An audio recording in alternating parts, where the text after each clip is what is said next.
Hello, my name is Keshwani. That's Keshwani.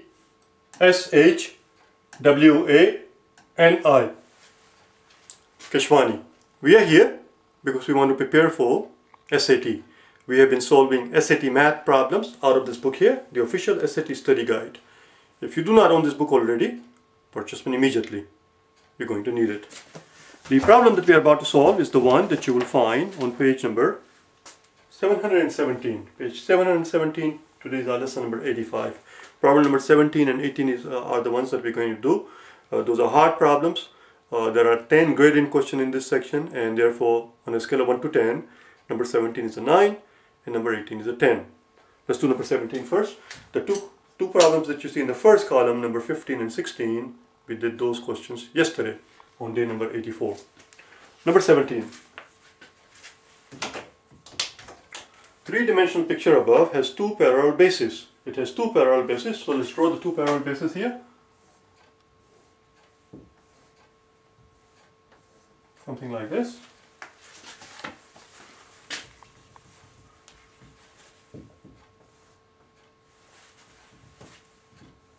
Of course, in the real exam, obviously you don't have to reproduce the picture of yourself.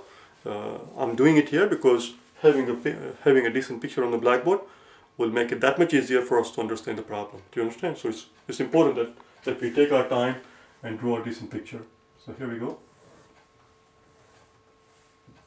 As best as we can, obviously. This one did not come out right. Alright, that's close enough. That's good enough. Okay? So here are the bases. The very first thing I want to do is give these vertices of the two bases that we see names. Let's christen them. Let's give them name. Let's christen them. Christen is the word that we learned on day number 63. To christen something or somebody means to give something or somebody a name. It says, I'm going to read the problem first. The three-dimensional picture above has two parallel bases. As you can see, there's the top base there, the bottom base there, and they're parallel to each other because they're flat. The top is flat, the bottom is flat, so they're parallel to each other. And has 18 edges. Well, it has 18 edges because there are 6 edges here. There is one edge right here, there is another edge right here, third edge, fourth edge, fifth edge, and sixth edge. And similarly, there are 6 edges here. There's 12 so far, and we're going to get 6 more edges as we connect each one of these points with the other one. There are 18 edges. Okay, so far so good. The line segments are to be drawn connecting vertex V with each of the other 11 vertices. We are to connect the line vertex V. This is right here is the vertex V. It's given to us, and our job is to connect it with each of the other 11 vertices. In other words, they're telling us that there are 12 vertices. Let's name all 12 of them so that we can talk about them. So this we cannot change. This is the name that is given to us. Let's call it V. So this is W, X, Y, Z, and before V comes U, so let's call it U. Okay?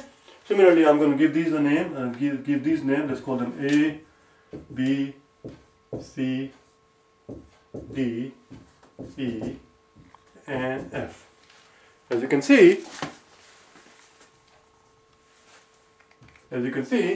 this is how they correspond. A is sitting underneath U. A goes with U. B will go with. No, they're not corresponding.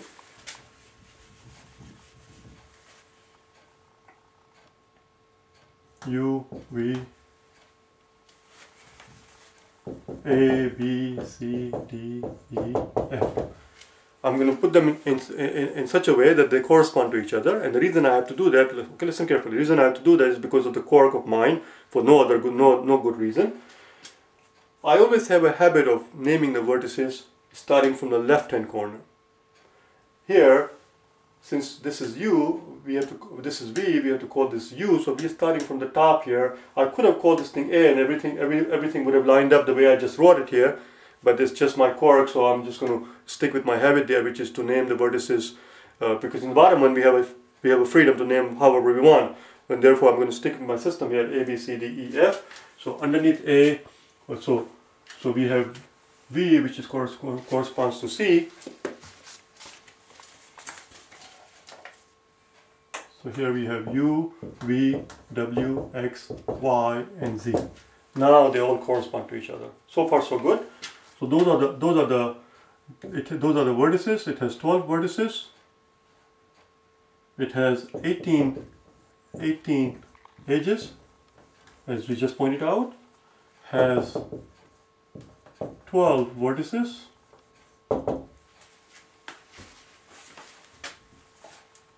Has 12 vertices, as you can see here, right here.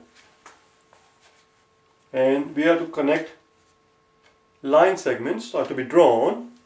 I'm going to erase all of this thing now, even though I just spent so much time writing it. I'm going to erase it because I need the room. Okay, here's our job. Okay, here's our job. Line segments are to be drawn connecting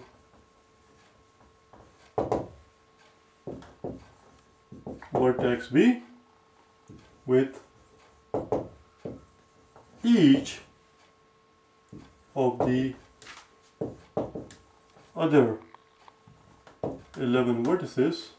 And here's the tricky part, not counting the edges.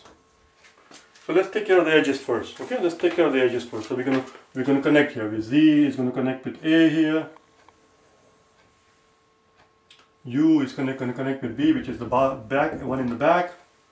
And if mine does not come out very nicely, don't worry about it. Here is U to F, U to F. Then we're gonna have V to E, which is in the front. V to E. Then we have W to D, and then finally we have V to C. V to C. And we're going to start connecting. We're going to start connecting all the vertices from V and see what happens. Okay? Let's see what happens. So we start with the V here. We can connect U to U, V to U. Okay, listen carefully. That's one way of connecting it. U to V to U, then we have V to Z. I'm starting from here and going going. If you like, we can go clockwise if it makes it easier for you. Let's go clockwise. Start with V and go clockwise. So V to W, V to X, V to Y. We are doing exactly what we are told. We are told to connect line segments as to be drawn. We are drawing line segment. We are drawing line segments connecting the vertex V with each of the other vertices. That's what we are doing. So we were at VW, VX, VY, VZ, and finally VU. VU. Now we're going to connect all the bottom one with V. There are 6 of them here. So it's going to be VA, VB, VC, VD, VE, and VF. Now the last part. Now the very last part, I'm going to change the color. See what happens. The very last part we are told, here's what we are told. I'm going to point. Line segments are to be drawn connecting the vertex V with each of the other vertices. We just did that right here. But here's the tricky part. But not, let me get another red marker if I can. Not counting the edges. We cannot count the edges. So here's our list of all the connection, all the lines that we can draw from vertex V to all the other vertices. And now out of which we have to ask ourselves which of them are edges. And if it's an edge, we can't count it. Let's begin our story. Okay, follow here with both hands here. We started with V, V to W. Oh, the very first one is the edge. V to W is an edge. We can't count that. V to X would count, V to Y will count, V to Z will count, V to U will not count. That's an edge. As you can clearly see, that's the edge of the picture. Now let's do the bottom one. In the bottom one, every one of them will count except this one. This guy right here, V to C. That will not count because that is an edge. That is an edge right here. That is one of the edges. That is one of the edges of the picture. V to A. Okay, watch the line. V to A. That's the line segment. V to B. That's another line segment. V to C does not count. It's a line segment connecting vertex V to vertex C, but it will not count because it's an edge. V to D will be another line segment. V to E will be another line segment, and V to F. Everything else will count. V to W does not count. V to W does not count because that's another line segment, another edge rather, and V to U will not count because those are the edges of the picture itself. That's it, we're done. All we have to do is count them. How many do we have? 2, 4, 6, and 3.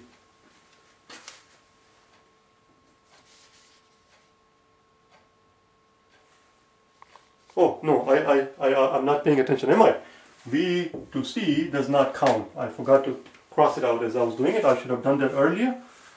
V to C does not count. You see how easy it is to make an error? I should have crossed them out first before I started doing this part. V to C, as we can see, as we already talked about, V to C is one of the edges of the picture. It does not count. So we have 3 here. 1, 2, 3. Vx, Vy, Vz. 3 of them here. Then we have VA, VB, VD, VE, and VF. And there are 5 over here. 3 plus 5 is 8. There are 8 of them. 8 line segments can be drawn, starting with vertex V and joining all the other vertices and not counting the edges. That's all. Let's do the next problem, shall we? Number 18. Number 18.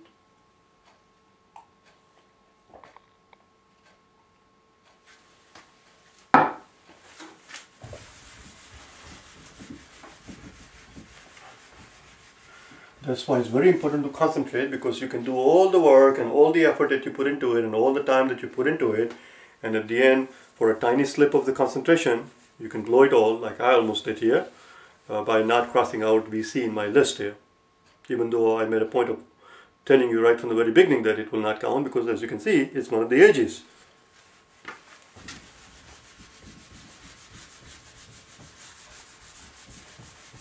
Concentration is the most important part, most important ingredient. Number 18.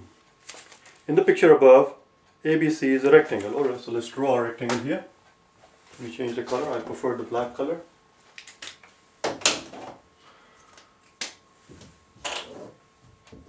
So here is a rectangle that is given to us. And in this rectangle we have a graph that goes something like this. So far so good.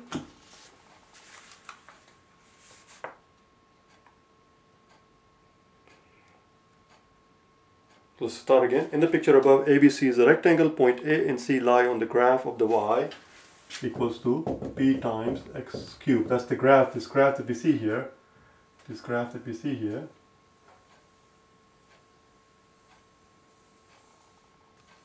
Has this equation, y equals p times x cubed. It goes through point A, which we are told has the coordinates of -½ and A, and it goes through point C, which has coordinates of ½ and C. What is the question asking? Where P is a constant. If the area of ABCD, if the area of the rectangle is 4, we are told, the question simply is what's the value of P? Well, that's very straightforward, very simple. If we can somehow figure out the y coordinate of point C, if we have the y coordinates of point C, we can plug in the x coordinate and the y coordinate in this equation, because we know that this graph also crosses point A and point C. So either point A or point C, the coordinates of points A will satisfy this equation, coordinates of point C will satisfy this equation. All we have to do is figure out the y coordinates of point C, or point A for that matter, which is very straightforward because they tell us that the area of the rectangle is 4.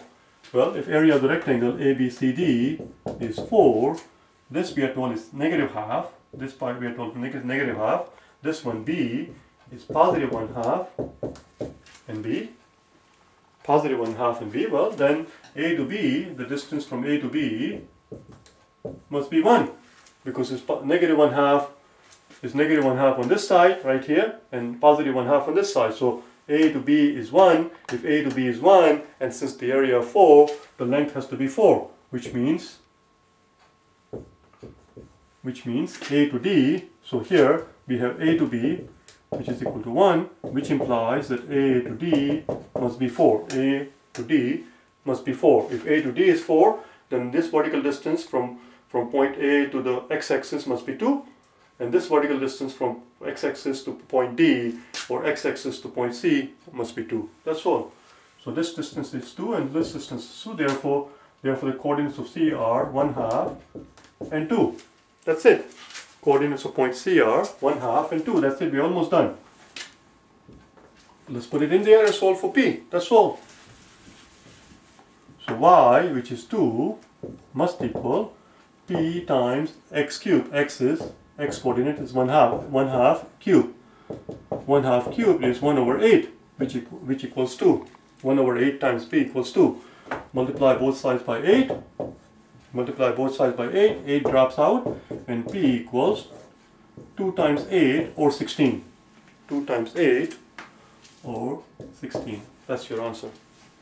That's it. We are done. Tomorrow we'll begin the next section in this exam. The last section in this exam. That's section number 8 that you will find. Section number 8, and we'll start that tomorrow. Okay? I'll see you tomorrow. Bye now.